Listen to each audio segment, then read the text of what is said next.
نیک بننے کے لیے 3 خصوصیات ہیں۔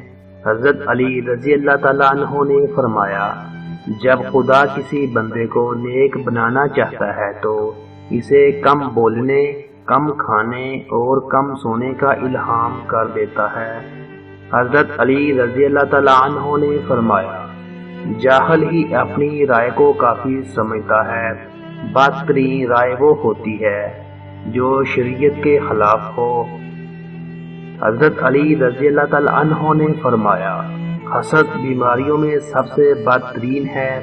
حسد نیکیوں کو اس طرح تباہ کر دیتا ہے جس طرح آگ لکڑی کو جلا دیتی ہے۔ حضرت علی رضی اللہ تعالیٰ عنہ نے فرمایا، برداشت کرنا دوستی کی زینت ہے۔ اپنے دوست کی لغزشوں کو برداشت کرو۔ دشمن کے حملہ آور ہونے کے وقت کے لیے جو دوست کی لغزشوں کو برداشت نہیں کرتا وہ تنہائی کی موت مرتا ہے۔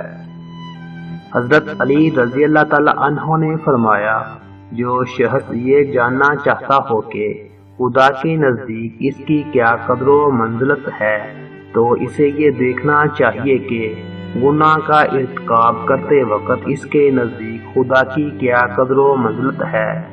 اگر توکل سیکھنا ہے تو پرندوں سے سیکھو کہ جب وہ شام کو واپس گھر جاتے ہیں تو ان کی چونچ میں کل کے لیے کوئی دانہ نہیں ہوتا۔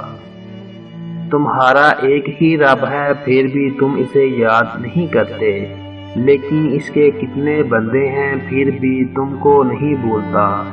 بھائیوں کے حقوق ضائع کرنے سے اللہ تعالیٰ اپنی رحمت کے دروازے بند کر دیتا ہے، اور برائی کرنے والے کے ساتھ بلائی کرنا ایمان کے کامل ہونے کی علامت ہے۔ اگر کوئی آپ کی فکر کرتا ہے تو اس کی قدر کرو، کیونکہ دنیا میں تماشائی زیادہ اور فکر کرنے والے بہت کم ہوتے ہیں۔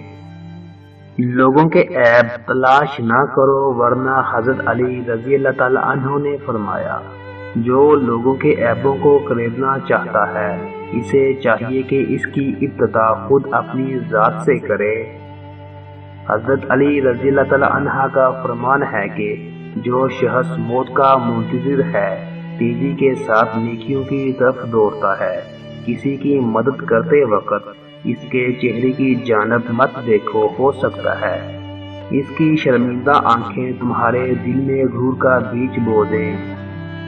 اگر تم پانی میں ڈوب رہے ہو اور تمہیں یاد آ جائے کہ وقت نماز ہے تو نماز کی نیت کر لو۔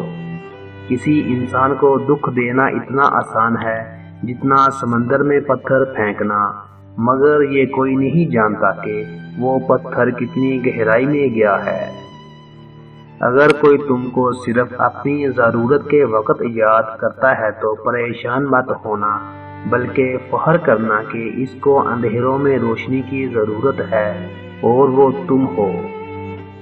اسلام ایمان کا، ایمان یقین کا، علم عمل کا، صحیح سائل کا اور ایمان اخلاص کا محتاج ہوتا ہے۔ اگر کسی انسان کا یقین ولایت پر ہو تو یہ اس کی 1000 سال کی عبادت سے افضل ہے۔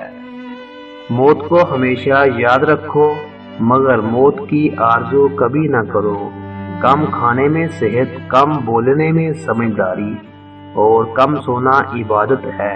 اگر تمہاری ہمت اتنی بلند ہے کہ لوگوں کی اصلاح کرنا چاہتے ہو تو پہلے اپنے نفس کی اصلاح کرو۔ اللہ ہم سب کا حامی و ناصر ہو۔